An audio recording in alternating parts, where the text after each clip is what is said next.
Hello and welcome to the Amateur Austenite. My name is Frances Duncan. I am an author and the founder of the Jane Austen Society of New Zealand. My co-host is my friend Sian. Hello. And today we are discussing Chapter 22 of Mansfield Park by Jane Austen. In Chapter 22, Fanny is finally central and gets to have a storyline of her own. She gets caught in the rain, goes to visit Miss Crawford, hears the harp, and then Miss Crawford says, "You have to keep coming to visit me." So she does. Edmund comes to collect her one day when they're sitting out in the cold, and there's lots of hints again about him and Mary being in love, but she wants money and he wants to not be poor.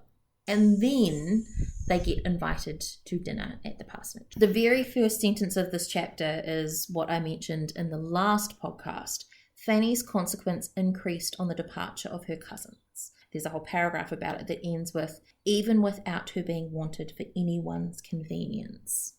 Because, of course, that's how she was always wanted before. Now she's just wanted for Fanny. And I think Lady Bertram enjoys her company. She's just too indolent to too much about making Fanny's life better, but she does enjoy her company for her sake. Very peaceful for Lady Bertram, really, I should think, which is why she's attracted to her.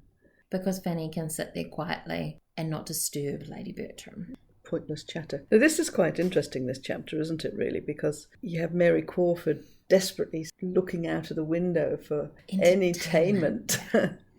She became acceptable to Mary Crawford in the gloom and dirt of a November day. What a way to talk about Fanny.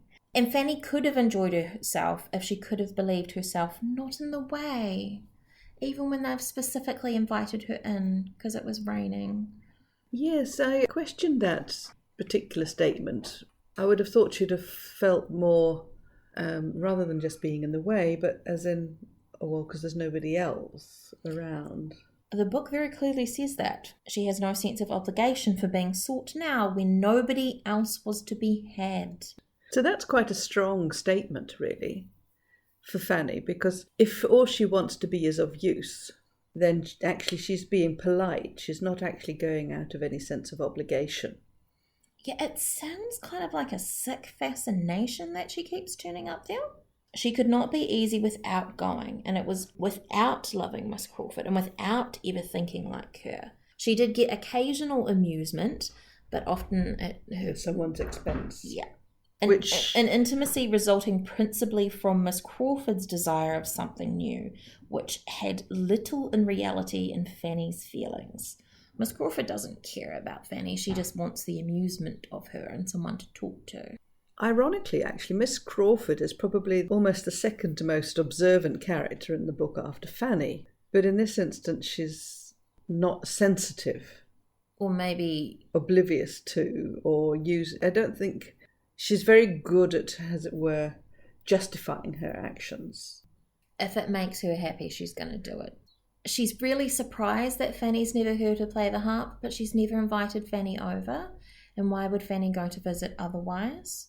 And convinces her to stay and listen to Edmund's favourite, which Fanny had been thinking about Edmund anyway. So that was undeniably either tactless or oblivious. And she wanted to like whatever was liked by him. You can imagine that fascination there, couldn't you, though? With those people that you love, want to love what they love because you think it brings you closer to them, which is a bit difficult sometimes when it's rugby or something like that. It's a really unequal relationship between Fanny and Miss Crawford, and you can see that in their conversations. Fanny gets super excited about nature and how very wonderful the operations of time and the changes of the human mind. And she's really thinking about something that could be a deep conversation. She's talking about the inequalities of memory. I think she might be thinking about Mr. Crawford here, how she remembers him is different to how everybody else does. And Miss Crawford is untouched and attentive. Fanny loves nature. This is a contrast, really, between the town mouse and the country mouse. And your country mouse has to be observant of the seasons. You need to know, and it comes on later as well. You can't just go out and buy things from the market. If it's not there, it's not there. I suppose in a modern age we are so removed from that even in rural areas, you can still procure things that aren't grown at that time.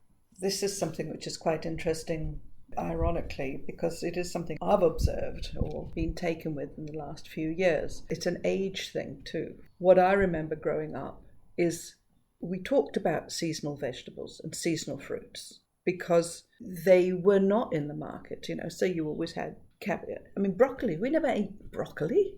Broccoli's man-made.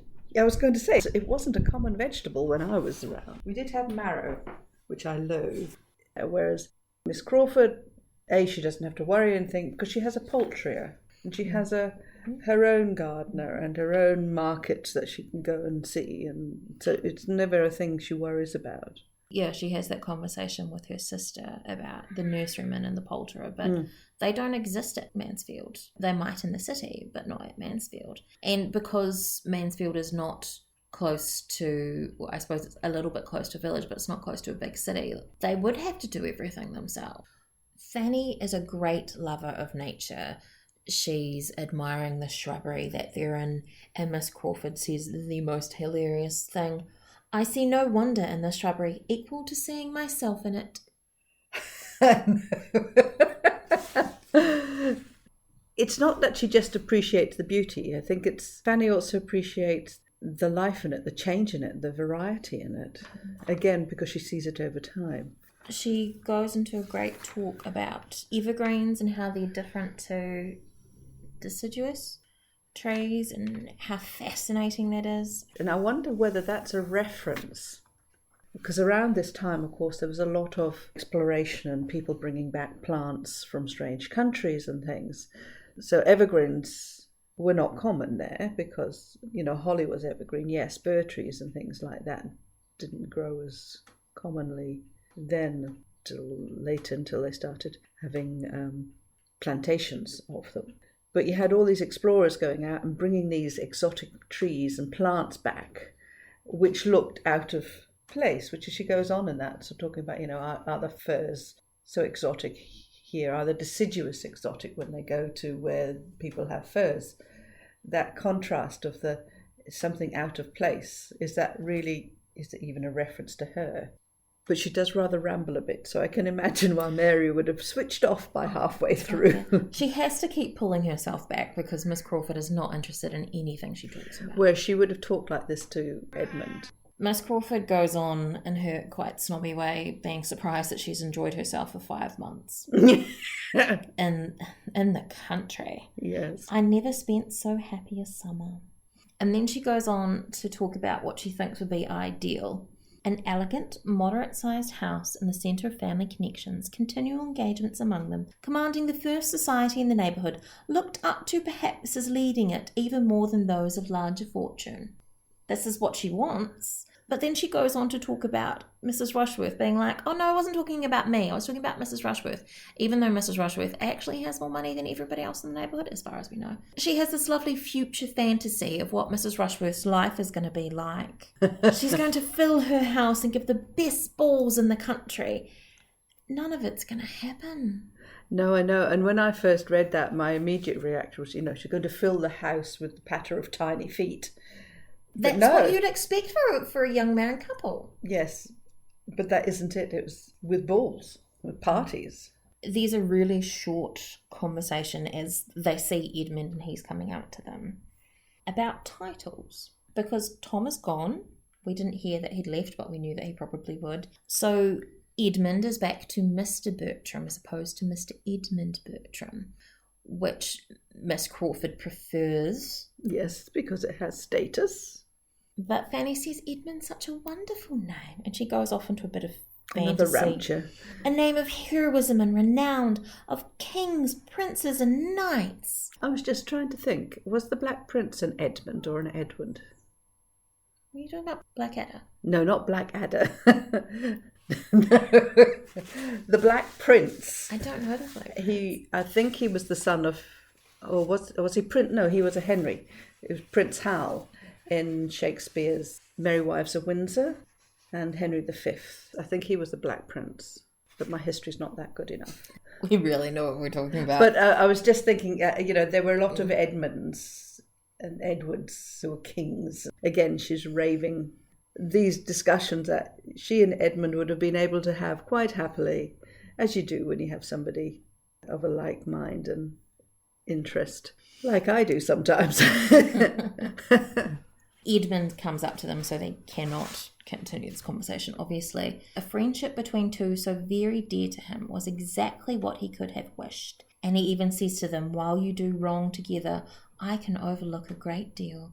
He really does have affection for them both, which is lovely, but probably quite painful for Fanny. Then Edmund and Miss Crawford get into another argument about money. She says, I mean to be too rich to worry about the poulterer or the nurseryman, as she was talking about with Mrs. Grant. A large income is the best recipe for happiness I ever heard of. And Edmund says, my intentions are only not to be poor, which reminds me of Eleanor and Mary Ann. Eleanor's ideas of rich was Mary Ann's ideas of subsisting. So I imagine Edmund's ideas of rich would be Miss Crawford's ideas of subsisting. She is snarky as anything. Be honest and poor by all means, but I shall not envy you. I have a much greater respect for those that are honest and rich. I must look down upon anything contented with obscurity when it might rise to distinction. It's almost like you're not trying hard enough. Why are you not trying hard enough? Why are you not ambitious? He does refer to a distinction, which he should be miserable if he thought himself without any chance, and he's referring to her hand in marriage. Fanny is having a difficult time because she's supposed to be paying attention to Mrs. Grant, but she is listening to this going on in front of her. She can see the unwritten dialogue. Those two just fight all the time because they want such different things. People are delusional if they think it would have been a happy ever after. It would not have been. She would never have been comfortable. She would have been pushing him to be something he didn't want to be. And she would not have been comfortable in the countryside. Edmund's come to collect Fanny to take her back to the park because his mother was asking for her, which gets her into a frenzy. I have to go right now. I was too polite to leave earlier, but I have to go right now. As they're leaving, Dr. Grant invites Edmund for dinner, and Fanny's like, cool, I'm being left out again. I'm not surprised, but you know. And then Mrs. Grant, kind of seems surprised at herself that it's just occurred to her, and she invites Fanny to dinner. Fanny does not feel that she can accept, though. It would be a flight of audacious independence. I love that wording. For her to say, yes, I can come. But Edmund convinces her that her aunts will probably be happy with it. Except Mrs. Norris won't be happy with it, I'm sure. Oh, no, Mrs. Norris isn't like anyone paying attention to Fanny. This is the potentially first chapter where Fanny is central. It is. The only thing I dislike about it, I don't like Fanny to be made a martyr. And I think she's being a bit of a martyr in this one. In what way? By agreeing to visit, I suppose. Because she does not seem to enjoy it much. It seems more painful for her. Well, once she's decided that, yes, actually, it would be kind, because obviously Miss Crawford does want some younger company, then I might not be the ideal, but it would do me good. Do you know what I mean? Is that because she knows? Is it also because of the fact that she has this awareness of the relationship between her and Edmund, though? I do think it would be less painful for her if she were not in love with Edmund. That's true. She might make less of an effort were she not in love with Edmund, because there is this sort of fascination with Miss Crawford. He loves her. There must be something good about her.